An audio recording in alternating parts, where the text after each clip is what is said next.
last thing that you tweeted? The last thing that I tweeted was, we're in the midst of a blackout at the Kodak Theater.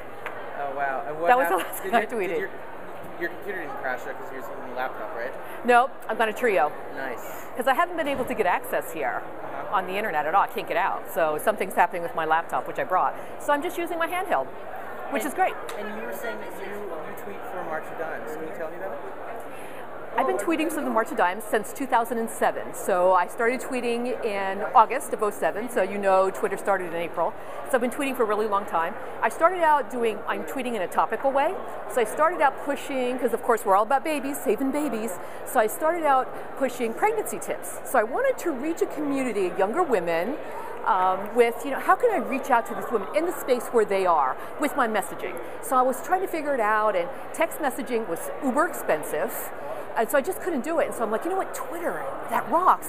So I started pushing pregnancy tips and baby tips and English and Spanish. So we have 4 topical kind of things. But as things changed in the last 2 years on Twitter, I mean, I ended up with, I had like 50 followers, and now we have 10,000 followers.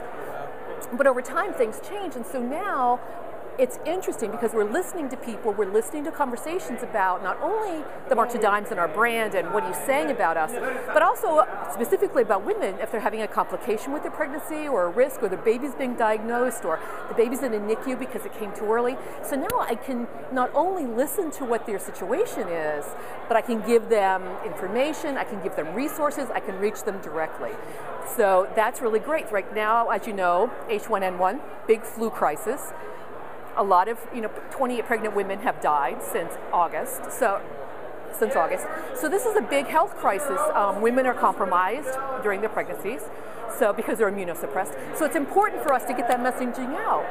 You need to get your flu shot. So I'm getting tweets in. I can't find it. How do I get it? I don't know what to do. Does it have thimerosal? Is there preservatives in it? So I'm able then to have great conversations with, go to flu.gov, doesn't have thimerosal, you're absolutely fine, you need to do that. So that's terrific. So I'm able to push out messaging and have a conversation, which, we've been hearing that the whole time we're here, engagement. So that, and education. So the 2 terrific things. The other cool thing that's happening is all of these families, women primarily, but not exclusively, are now engaging and say, I want to give 20% of my proceeds from my Etsy shop. I want to do a fundraiser for you. Baby Making Mama, Baby Making Machine just pushed out and said she did a raffle and she was able to donate $1,100. And it's all grassroots. These are people just caring deeply about what we do and like, I want to help. What can I do to help you? So we're seeing a little bit of a change. So not just pushing out, broadcasting endlessly messages, but having that conversation and then having the reciprocal end of that, because I've now touched you. And so when you touch you, from a fundraising perspective, if I've touched you, if you've been touched in any way by the mission in your family, mission affected, or I've given you information or something's happened for any nonprofit, whatever that is, cancer. Look at the conversations we've been having in the hall about cancer, just how emotional that is and what's going on with us. If you've been touched, you're going to have more of a likelihood of trying to do something in return. So we're getting a lot of, we're using it in a lot of ways. We're going to be talking tomorrow morning at 8:30.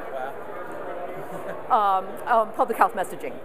So I sent a note to Jeff Pulver. I'm like, let's do something about public health. Let's do something about nonprofits and how we're using it and, social good. You see a lot of Twitters and bloggers wanting to do something for the social good, whether that's the Twestival thing, Charity Water thing. And we're starting to see a lot more engagement on Twitter with people wanting to do something to give back to the communities.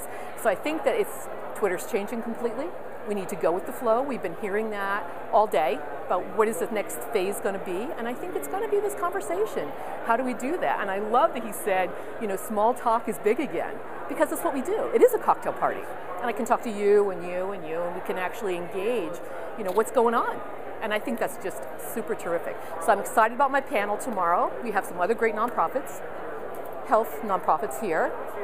So I think it's going to be interesting to see how that happens, I think. That's awesome. Thank you so much for sharing. Oh, it's great. Thank you for the opportunity.